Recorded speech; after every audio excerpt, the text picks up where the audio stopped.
جی، اب اس خامی کو دور کرنے کے لیے کیسی بنیاد درکار ہے، اس کا ذکر مقالے میں NEC کے سیمینار کے حوالے سے ملتا ہے۔ ہاں، میں نے پڑھا تھا۔ ڈاکٹر جیانگکوان لیو نے ویڈیو انالیٹکس اور جنریٹو اے آئی کے انضمام پر بات کی تھی۔ جی، لیکن اس سارے معاملے کا سب سے اہم ٹکڑا ڈاکٹر ماسافومی آویاماڈا کی ریسرچ ہے۔ انہوں نے سیلف ایوالونگ یعنی خود سے ارتقا پانے والے لینگویج ماڈلز اور ریگ پر کام پیش کیا۔ یہ ریگ یعنی ریٹریول آگمنٹڈ جنریشن، سچ بتاؤں تو یہ سیلف ایوالونگ اور ریگ جیسی اصطلاحات سننے میں کافی بھاری اور تکنیکی لگتی ہیں۔ لگتی تو ہے، لیکن ان کا کام کرنے کا طریقہ بہت دلچسپ ہے۔ اس کو سمجھنے کے لیے آپ ایک ماہر شیف کا تصور ذہن میں لائیں۔ اچھا، شیف، ٹھیک ہے، بتائیں۔ دیکھیں، روایتی اے آئی ماڈل ایک ایسے شیف کی طرح ہے جس نے دنیا بھر کی ہزاروں ترکیبیں رٹ رکھی ہیں، لیکن وہ ایک بند کمرے میں کھڑا ہے۔ صحیح۔ تو اگر کوئی ایسی ڈش مانگ لے جو اس کی یادداشت میں نہیں ہے تو وہ کیا کرے گا؟ بالکل، وہ یا تو غلط ڈش بنا دے گا یا معذرت کر لے گا، اور یہیں پر ریگ ٹیکنالوجی کا جادو چلتا ہے۔ یہ ٹیکنالوجی اس شیف کے ہاتھ میں ایک آئی پیڈ اور انٹرنیٹ کنیکشن دے دیتی ہے۔ واہ، مطلب اب وہ صرف اپنی یادداشت پر بھروسہ نہیں کرے گا۔ جی ہاں، اب وہ فوراً ایک مستند لائبریری سے تازہ ترین معلومات نکالتا ہے، پڑھتا ہے اور پھر جواب دیتا ہے۔ اور یہ جو سیلف ایوالونگ والی بات ہے، اس کا مطلب یہ ہوا کہ وہ شیف روزمرہ کے تجربات سے سیکھ کر اپنا مینیو خود ہی اپڈیٹ کر رہا ہے نا؟ 100% درست، کیونکہ ڈیجیٹل دنیا میں ڈیٹا ہر سیکنڈ بدل رہا ہے۔ اگر ماڈل خود کو اپڈیٹ نہیں کرے گا تو وہ جلد ہی پرانا ہو جائے گا۔ لیکن یہاں ایک مسئلہ بھی تو ہے۔ میرا مطلب ہے، جب ایک نظام مسلسل باہر سے نیا ڈیٹا لا رہا ہے تو اس بات کا خطرہ بھی تو بڑھ جاتا ہے کہ کوئی ہیکر اس ڈیٹا میں بگاڑ پیدا کر دے۔ جی، سیکیورٹی کا رسک تو بہت زیادہ ہو جاتا ہے۔ یوٹیوب کی ویڈیوز ہوں یا ہسپتال کی حساس رپورٹس، ڈیٹا میں کوئی بھی دراندازی پورے نظام کو تباہ کر سکتی ہے۔ اگر بنیاد غیر محفوظ ہے تو اوپر والی عمارت تو ریت کی دیوار ثابت ہوگی نا؟ بالکل، اور سیکیورٹی کا یہ خلا پر کرنے کے لیے اسی سیمینار میں ڈاکٹر ایتسوشی آئیتو کا کام سامنے آیا۔ انہوں نے کیا کیا؟ انہوں نے ایک ایسا ملٹی ماڈل سیکیورٹی ٹرمینل بنایا جو پہچان کے لیے صرف چہرے پر انحصار نہیں کرتا، بلکہ چہرے اور آنکھ کی پتلی یعنی آئرس دونوں کو ملاتا ہے۔ اس کی ضرورت کیوں پڑی؟ صرف چہرہ کافی نہیں تھا؟ دیکھیں، آج کل ڈیپ فیک ٹیکنالوجی اتنی عام ہو گئی ہے کہ کسی بھی انسان کے چہرے کی ہو بہو نقل بنانا بہت آسان ہے۔ کیمرے دھوکا کھا جاتے ہیں۔ ہاں، یہ تو ہے، ویڈیوز بھی فیک بن جاتی ہیں۔ جی، لیکن جب آپ چہرے کی 3D ساخت کو آنکھ کی پتلی کے اندر موجود انتہائی پیچیدہ لکیروں کے ساتھ ملا کر پروسیس کرتے ہیں تو سسٹم کو دھوکا دینا ناممکن ہو جاتا ہے۔ زبردست۔ یعنی اگر ہیکر کسی طرح چہرہ فیک بنا بھی لے تو وہ آنکھ کی پتلی کا پیٹرن کاپی نہیں کر سکتا، حملہ وہی ناکام ہو جائے گا۔ بالکل ٹھیک سمجھے آپ۔ اور جب سیکیورٹی اور ارتقاء کا یہ بنیادی ڈھانچہ تیار ہو جاتا ہے نا، تب جا کر اے آئی لیبارٹری سے نکل کر اصل دنیا کی صنعتوں میں انقلاب لاتی ہے۔ جی، اور مقالے کا اگلا حصہ اسی بارے میں ہے۔ کانفرنس میں 8 مختلف ماہرین نے انڈسٹری میں اے آئی کے عملی استعمال کی حیران کن مثالیں دی ہیں، جیسے نسان کے تقویہ نانری کا کام۔ جی، وہ گاڑیوں کے ڈیزائن اور ایرو ڈائنامکس کو اے آئی سے بہتر بنا رہے ہیں۔ اور پھر TCL کے ہاؤ ہانگ وانگ جو فلم میکنگ کے روایتی طریقوں کو بدل رہے ہیں۔ لیکن مجھے جو سب سے زیادہ پیچیدہ اور دلچسپ کام لگا وہ مونٹرا انک کے ریوٹا ہینامی کا تھا۔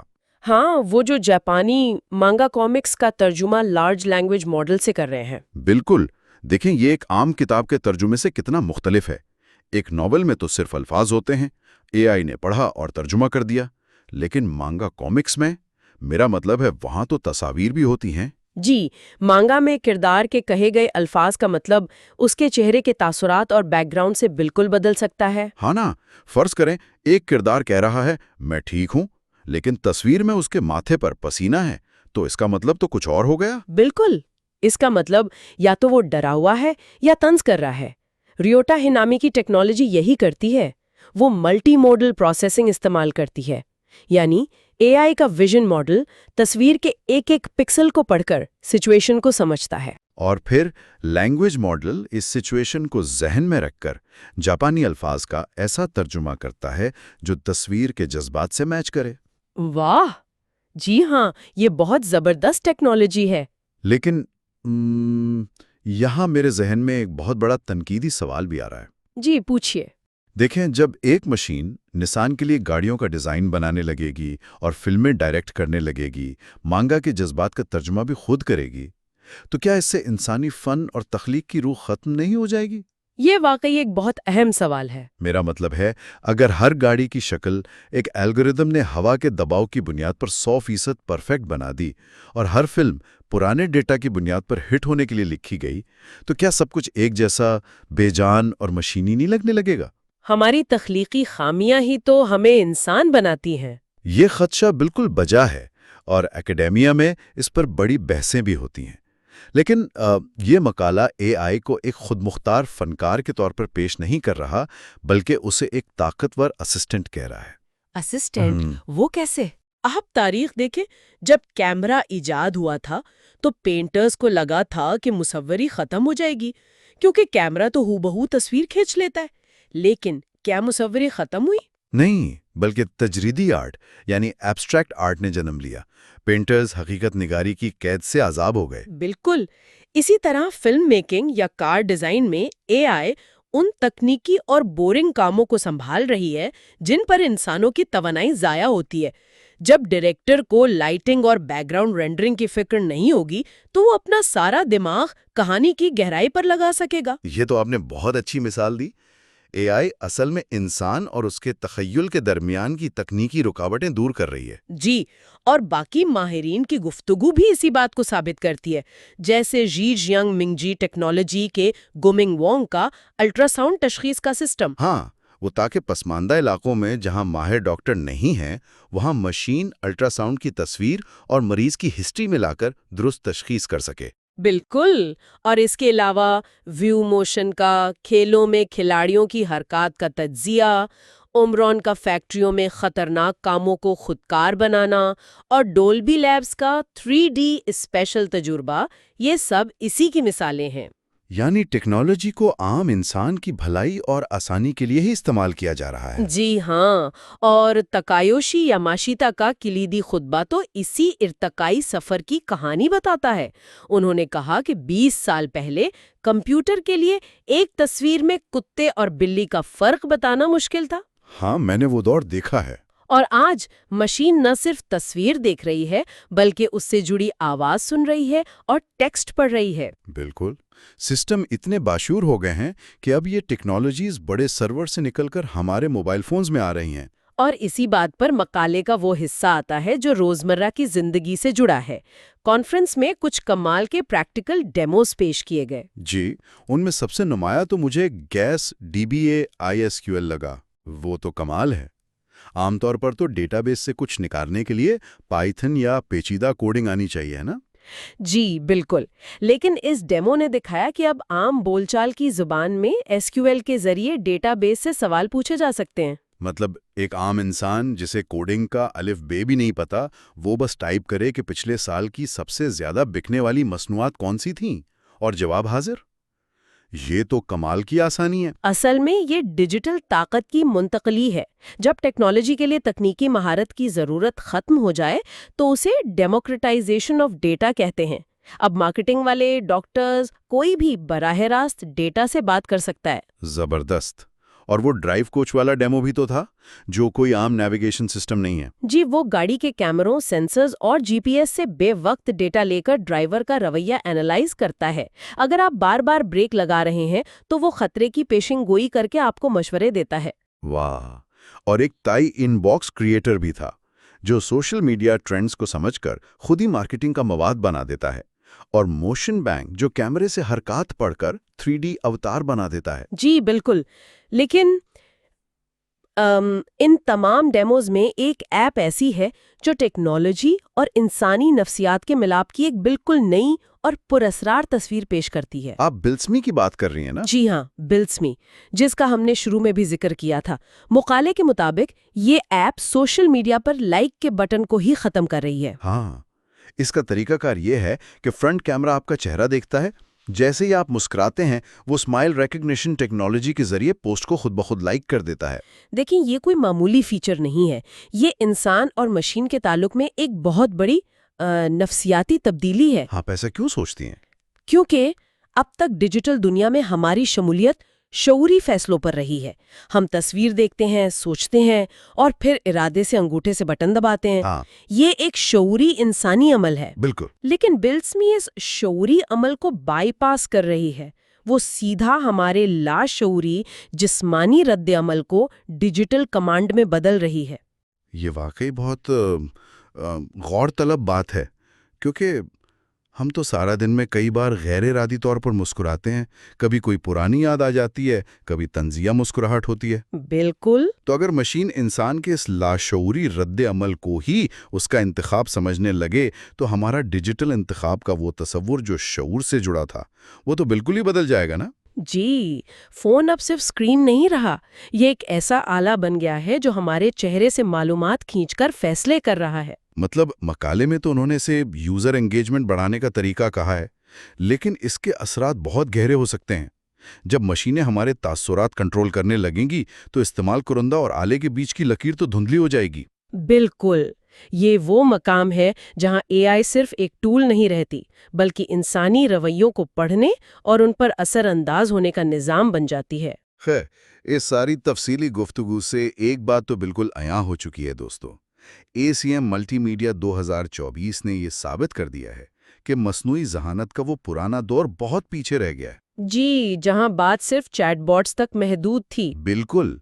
آج ایک ایسی دنیا بن چکی ہے جہاں AI کینسر پہچان رہی ہے، اربوں انسانوں کی ویڈیو سٹریمنگ ممکن بنا رہی ہے، کارخانوں میں خطرناک کام کر رہی ہے اور ہماری مسکراہٹ کو پڑھ کر ہماری پسند ناپسند کا فیصلہ بھی کر رہی ہے۔ اور ہمیں یہ بھی یاد رکھنا چاہیے کہ یہ بظاہر مختلف نظر آنے والی تمام صنعتیں اندر سے ایک ہی دھاگے سے بندھی ہیں۔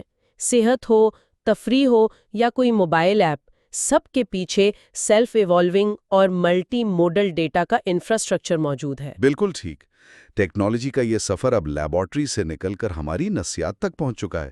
ایک طرف ڈرائیو کوچ ہمارے ڈرائیونگ کے انداز کا تجزیہ کر رہا ہے اور دوسری طرف بلٹزمی مسکراہٹ کو پسند کا پیمانہ بنا رہی ہے۔ صحیح۔